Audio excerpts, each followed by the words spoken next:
They told me the place was quiet. Just an old school, the security manager had said when he hired me. It's got some history, yeah, but it's mostly empty now. The district uses it for storage and admin. Your job's simple. Watch the cameras, make your rounds, don't fall asleep.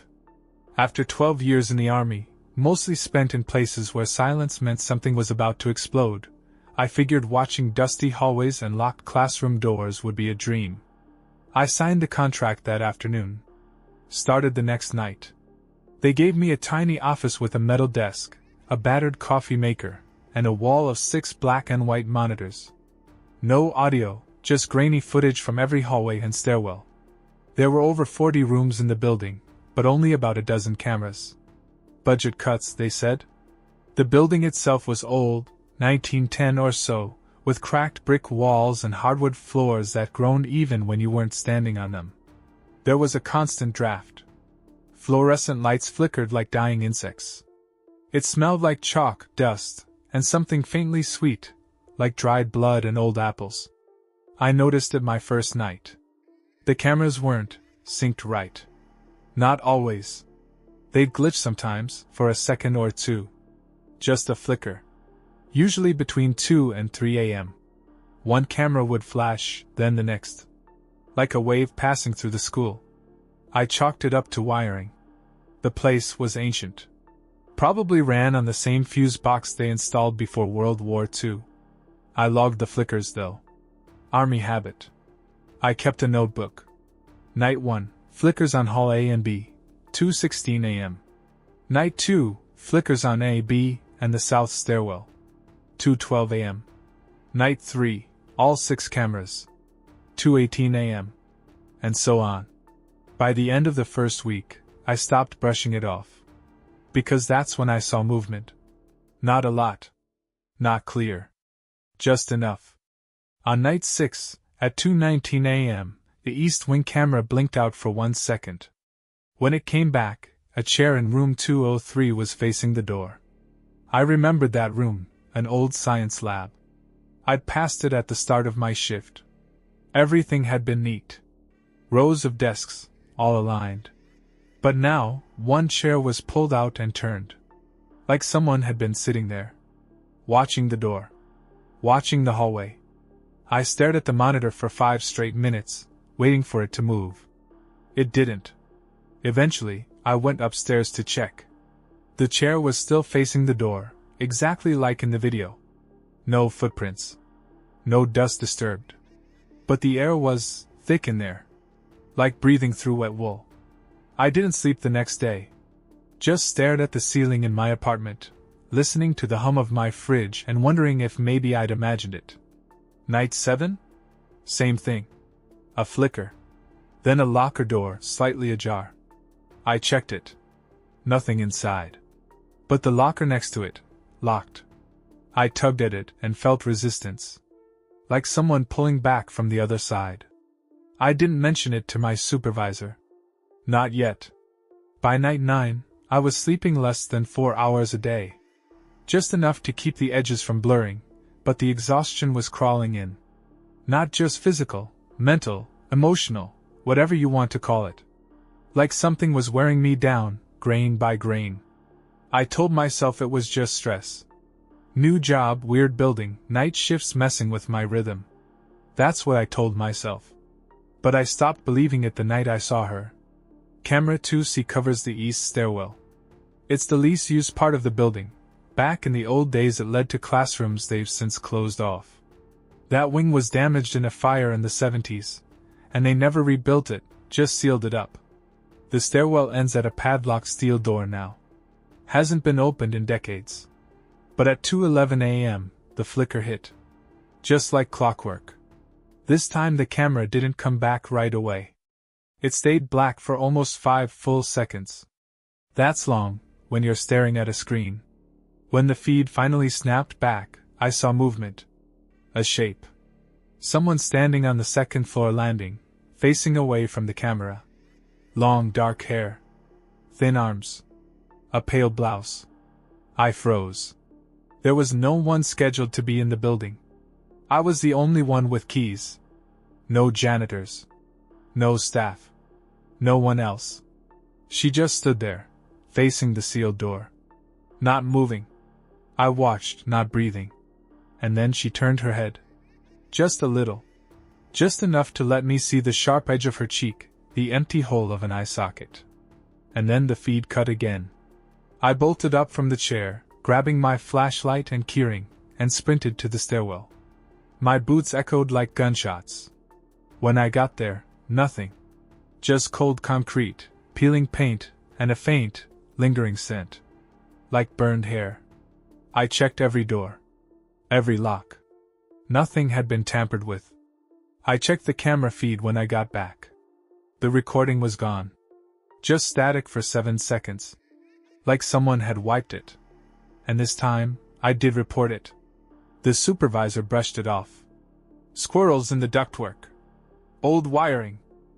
You're probably seeing reflections, he said. This building does weird things at night. It's a school, not a damn haunted house. I didn't argue. But I went home that morning and locked every window in my apartment. Put a chair under the doorknob. Slept with a knife under my pillow. Because when she turned her head, it didn't feel like she was looking at the door. It felt like she was looking at me. After the girl in the stairwell, I started checking the cameras every 30 minutes. Manual sweeps. Full screen. Looking for the smallest shifts, chairs, doors, shadows. It became a compulsion. I didn't even realize how deep I was slipping until I started seeing things move. Not people. Objects. Night 11. Around 1:45 a.m. I caught something on camera 5A. A globe in the old history room spun, just once. One clean, slow rotation. No draft could have done that. I went up to check. The room was cold enough to see my breath, and every single textbook was open to the same page. Page 237. All different books. Different grades. But that same page, blank, except for a hand-drawn circle scrawled in the middle of each one. A rough shape, like a tunnel. No words. I didn't touch anything. I backed out and locked the door. Later, I reviewed the tapes. Rewound them. Played them again. The books hadn't opened. They were already like that. Even before the flicker. Like something had done it while the camera was blind. That night I didn't sit at the desk. I walked the halls for my entire shift, flashlight in hand. Every creak made my pulse spike. I kept expecting to round a corner and see her, that girl, just standing there. Waiting. But she didn't come back. Not that night. What I did find was worse. Down in the West Hall, near the supply rooms, I found a door I hadn't noticed before. No label. Looked like a janitor's closet, except it had a padlock. Wasn't on any of the building maps they gave me. I jotted it down in the notebook and kept walking. But when I passed the same spot an hour later, the padlock was gone. The door was open just a crack. Not wide, just enough to see that it led to a staircase, slanting down into darkness. Way deeper than a utility closet should go. And I swear, there was a sound coming from below. Wet, dragging breaths. Not animal. Not human. Something in between.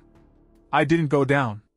I slammed the door shut and dragged a filing cabinet in front of it. Locked the wheels.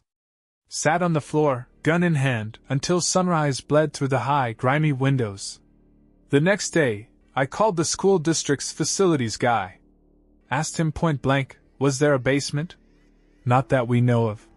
He said, like I'd asked about Bigfoot. Might have been one a long time ago, but nothing on record. That building's been remodeled 100 times since the 60s. Why?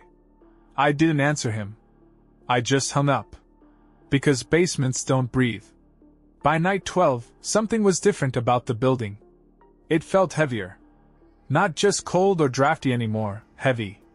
Like the air was thicker, pressing down from the ceiling, rising up through the floor. The lights flickered more often, and when they did, they didn't always come back the same. Some stayed dim. Others buzzed like hornets. One hallway stayed pitch black for an entire shift, no matter how many bulbs I replaced. That's when I realized it wasn't the school that was changing. It was me. My sense of time got slippery. I'd check my watch. It would be 2:04 a.m. Then I'd blink, just once, and it'd be 2:37. Whole chunks of time just gone. No memory. No signs I'd moved. I'd look down and realize I'd drawn something in the notebook. Scribbled it during the missing time. Always the same thing. A circle. Not perfect. Sketched by hand. Thick, dark lines. Like I was pressing so hard the pen would snap. Sometimes I'd write words around the edge. Not full sentences. Not even full words. Under. Bone. See them. He still watches. I didn't remember writing any of it. I stopped reviewing the tapes after that. Couldn't stand the idea of seeing myself just stop, mid-step, staring into nothing for 20 minutes straight. Couldn't bear to see what might be standing behind me when I froze. But the notebook kept filling up. And the cameras? They were showing more now. Night 13. 2:16 a.m. Camera 3D, near the old gym, caught movement. It was just a shadow at first. Crawling across the far wall. I thought it might be a trick of the light, until it broke off from the floor and stood up. Tall. Rom-shaped. Like it had too many joints. It didn't walk, it unfolded itself. It passed across the gym floor, and every light above it went out in sequence, one by one. It looked like it was dragging something behind it. Something small. Limp. I couldn't tell what it was. Didn't want to. I didn't go check this time. I didn't move at all. I just sat there, hand tight around my sidearm, heart crawling up my throat. Then something hit the office door. Bang. Just once. Loud enough to rattle the glass. But when I yanked it open, the hallway was empty. Just rows of lockers. And one, slowly swinging shut. I didn't check the footage from that hallway. Couldn't. I just wrote it down. 2:19 a.m. Something knocked. Something knows I'm watching. I didn't go in on night 14. Didn't plan it. Didn't call off. I just didn't show. I sat in my truck a block away from the school, engine idling, watching the dark silhouette of the building against the night sky. Every light inside was off. It looked empty, dead. But I knew better now. At 2:03 a.m., I watched the front door open. No one was there to unlock it. I checked the rear view. I was still alone in the cab, keys in the ignition, sidearm on my lap. But the school opened. And then, the lights started coming on, one by one. Just like when I did my rounds. I killed the engine, stepped out, crept through the hedges to the side window of my office. And saw myself. Sitting in the chair. Watching the monitors. Drinking from my thermos. Flipping through the same notebook. My notebook. He looked like me. Same haircut. Same build. Even had the same slight limp from that thing in Kandahar. But I knew it wasn't me. He turned toward the window, slow, deliberate, and stared right at me. I froze. Couldn't breathe. And then he smiled. Not wide. Just enough to tell me he knew. He wanted me to see him. I backed away like I was stepping off a ledge, heart thundering, stomach twisting like a coiled rope. Something was sitting in my chair, pretending to be me. Worse, it looked like it had been doing it for a while. I stumbled back to my truck, peeled out of there without looking back. I didn't sleep when I got home. Just sat in my kitchen, shaking, staring at the gun on the counter. The notebook was still in my coat pocket. My notebook. But I flipped through it, and found pages I didn't remember writing. Pages that hadn't been there the day before. There was a new phrase, written over and over in looping, frenzied script. He came in through the basement. You let him in. You let him in. And below that, a new sketch. Not a circle this time. A figure. A man in a security uniform. Sitting in a chair. With no face. Just a gaping hole where his eyes and mouth should be. I almost didn't go back for night 15. Can't say I made a decision, really. It was more like I woke up in my uniform, standing at the front steps of the school, key already in my hand. Like I'd been sleepwalking through the last few hours of my life. I stood there for a long time before unlocking the door. When I stepped inside, something was off. The air was warm. Stale, humid. Smelled like old meat left in the sun. The building was never warm. The monitors in my office were already on when I got there. One of them was flickering between camera feeds, clicking through them in a loop like someone was manually cycling through. I didn't touch anything. I just watched. Then camera 4C, Science Wing, froze.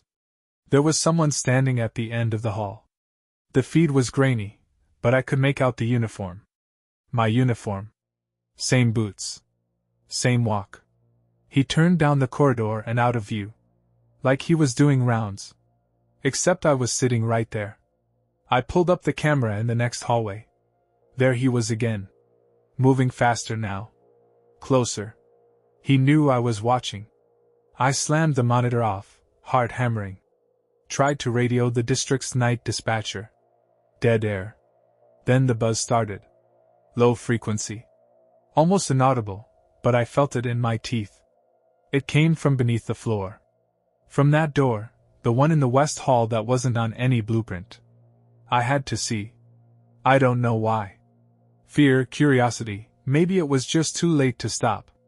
I grabbed my flashlight, shoved the gun into my belt, and made my way down the west corridor. Every step sounded like it echoed through a cave system. Deeper than the building had any right to be. The filing cabinet I'd shoved in front of the door? Gone. No scratch marks. No scuffs on the floor. Like it had never been there. The door stood wide open now, revealing stairs that twisted down in tight, unnatural spirals. Too many steps. They weren't wood or concrete, just black. Like charred bone, damp and soft underfoot. The air down there smelled like burnt feathers and wet copper. I told myself I'd just peek. Just take a quick look and then get out. But I kept going. Step by step, deeper than the foundation should allow. My flashlight flickered and dimmed until all I had was a weak cone of light barely cutting through the dark. Then I saw it. At the bottom of the stairwell, set into the wall, was a second door. Rusty, metal, and breathing. No doorknob. Just a faint rhythmic pulse, in and out, like a sleeping animal. And burned into the surface, scratched deep by some jagged edge, was a sentence that turned my blood to ice. Only one of you leaves. And underneath that, etched smaller. You shouldn't have watched. I don't remember walking back up the stairs. I only remember blinking, and then I was standing in the janitor's closet next to the West Hall. My flashlight was off. My shirt was soaked through with sweat. My fingernails were cracked and filled with dirt, like I'd been digging. My watch said 3:41 a.m. But when I checked the hallway clock, it read 2:17. Backwards. Like time had started to loop, or eat itself. I went straight to the office. Locked the door. Barricaded it with a chair. Sat down and stared at the screens. All 6 cameras were blank. Not static. Not black. Blank. White-gray emptiness, like someone had painted over the lenses.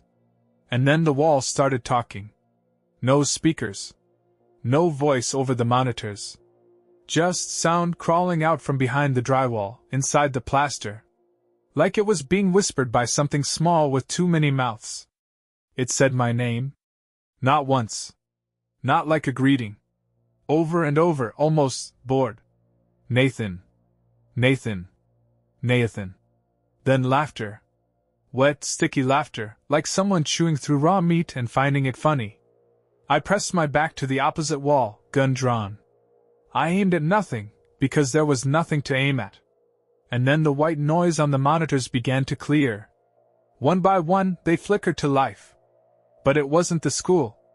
Not as it should have been. The rooms on the screens were rotted.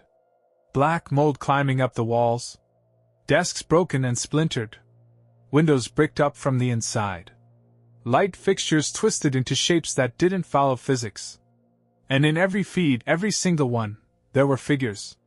Dozens. Standing still? Facing the camera. Teens? Maybe. The height was about right. But their proportions were wrong. Too thin, too long in the arms and neck. Their faces were warped, stretched into mocking smiles like someone had pulled their skin too tight. They didn't blink. Didn't move. Until I did. I twitched, just a flinch, and every head on every screen turned toward me at once. Like they could see me watching them. Like they'd been waiting for me to notice. That's when the lights in my office went out. Not flickered, died. Cut off like someone threw a switch in a sealed box. I was alone. In the dark. With the sound of dozens of feet moving in unison, somewhere just beyond the thin office walls. Coming closer. And the wall said softly this time, "You were always going to come back." I don't remember unlocking the door. 1 second I was pressed against the far wall of the office, gun trembling in my hand, every light gone, and the next, I was standing in the main hallway again, surrounded by lockers. Everything was too quiet. No footsteps now. No whispers. Just stillness. The kind that makes your ears ring because your brain knows something should be making noise but isn't. And then I heard it. Clink. A soft metal sound, right behind me. I turned. One of the lockers had popped open. No number on the door. Nothing to identify it. Just a long, slow creak as it opened wider, like it was inviting me. I stepped forward. Shined my flashlight inside. There was a coat hanging there. Military issue. Same as mine. Same patch. Same worn collar I used to chew on during field ops without thinking. It was my coat. Except it was soaked. Not with water. Not with blood. Something thicker. Dark, foul-smelling. Like oil and rot and the scent of something that had been buried too long and unearthed too soon. In the pocket I found a photo. I don't carry photos. I never have. But this one, it was me. Standing in the hallway. With a group of students. All of them facing the camera. Blank-eyed. Every one of them had their hand on my shoulder, like I belonged to them. And written across the bottom in shaky red ink, "We were your first shift. You never left." I dropped it. Slammed the locker shut. The moment the metal clicked, I heard a door open somewhere else in the building. Heavy. Rusted. The basement door. I ran toward the West Hall. Couldn't stop myself. My legs were moving before I told them to. Something in me, or maybe not in me anymore, needed to go back down those stairs. But when I got there were no stairs. No door. Just smooth wall. Cement, unbroken, like nothing had ever been there. I reached out, touched it, ice cold. Real. Solid. Like the school was hiding it again. Trying to pretend it hadn't let me in. I backed away, heart pounding, the air around me growing warmer, thicker, humid like a swamp at dusk. I could smell that sweetness again, rotted apples and something sour beneath it. Then I heard the camera click. From above me. Not from the system. Not the monitors. A real camera. I looked up. And saw a ceiling vent open. Something was in there. Long fingers gripping the edge. A face just barely visible, smiling upside down. A voice, dry and cold, whispered, "Got you." I ran. Didn't think. Didn't breathe. Just ran. Back down the East Hall, past the boarded-up classrooms and display cases full of decaying trophies, past the smell of varnish and mildew, and the distant sound of someone sobbing softly in one of the locked rooms. I didn't stop until I reached the admin wing. Room 104. The records room. They told me on my first day it was just archived paperwork. Enrollment logs, yearbooks, that kind of thing. Never unlocked. No reason to. But when I got there, the door was already wide open. Inside, everything was cleaner than the rest of the school. Too clean. No dust. No webs. The overhead light wasn't fluorescent, it was incandescent, and it gave the room this warm, yellow glow that made my skin crawl. Like it was trying too hard to feel safe. There were dozens of filing cabinets, all of them labeled by decade. I don't know why I went for the 1990 to 1999 drawer, but my hand moved there like it already knew. I yanked it open. Inside, Polaroids. Hundreds of them. Labeled with tape. First names, sometimes just initials. Each one showed the same thing. A kid standing in front of a locker. Blank face. Eyes ringed with shadows. Hands at their sides like they didn't know what they were for anymore. Some were grinning. But it wasn't real. That kind of grin you get when someone says, "Smile for the camera," and you've already forgotten what smiling feels like. And behind them, in every photo, barely visible, a man in a watchman's uniform. Sometimes in the corner. Sometimes in the reflection of a trophy case. Always just outside the focus. And every time, it was me. Not a version of me. Not someone who looked like me. Me.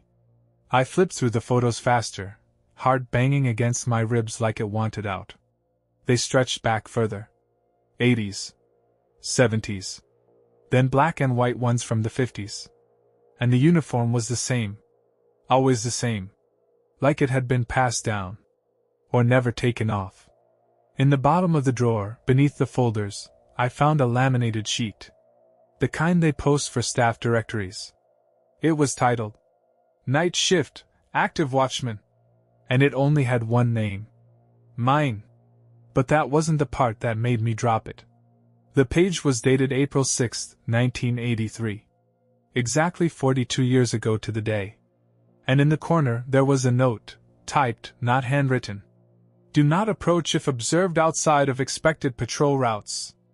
Appears compliant. Reacts violently when questioned. Memory resets upon visual stimulus. Maintains containment integrity." I backed out of the room, shaking. I wanted to scream, but my throat had locked up. My vision blurred at the edges like I was staring into the sun. And just before I turned the corner out of the admin wing, I caught my reflection in the trophy case glass. Except it didn't move when I did. It just watched me. One hand pressed to the glass like it wanted to pull me in. I don't remember walking back to the West Hall. But I was there. Again. Staring at the wall where the door used to be. The one that led to the spiral staircase. The one that breathed. And now, it was back. No sound, no movement. Just there. Like it had never vanished at all. This time, the door was already open. And this time, I didn't hesitate. I gripped the flashlight with both hands. No sidearm now. Somewhere along the way I'd lost it, and somehow that didn't bother me as much as it should have. The stairs were the same. Tight, narrow, spiraling down in slow turns that made my balance feel off. But the deeper I went, the more I noticed things were wrong. The walls were no longer concrete. They were wooden. Old. Warped. Painted with murals. Childish ones, crayon figures of teachers, smiling kids, sunshine. All of them done in thick, uneven strokes. But the deeper I went, the more the drawings started to change. The kids weren't smiling anymore. Their eyes turned black. Their mouths became jagged red slashes. The teachers began to tower over them, limbs stretching like vines, mouths stretched open in silent screams. One of them had no face at all, just a blank oval and a night watchman's cap. At the bottom of the stairs was a door made of iron.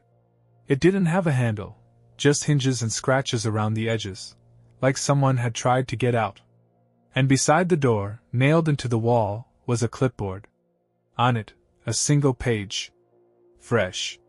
At the top, Reinstatement Report, Site 113, Subject Nathan Cole. That's my name. Below that, a table of checkboxes. Visual integrity. Obedience cycle re-established. Surveillance loop restored. Basement door access reactivated. Self-awareness suppressed. That last one was still blank. Underneath it, in red ink. Subject is remembering too much. Begin reset before next shift. If reset fails, initiate replacement protocol. The door in front of me groaned. Opened on its own. And inside? The security office. Same one I'd been sitting in for weeks. Same desk. Same monitors. Same thermos. But sitting in the chair was me. Again. Staring at the screens. Watching the halls. This version didn't flinch when I stepped inside. Didn't blink. He just said, without looking at me, "You're early. You're not supposed to come back yet." I stared at him. What is this? What the hell is happening to me? He sighed. Tired. Like he'd had this conversation before. You weren't supposed to ask. And then everything went black.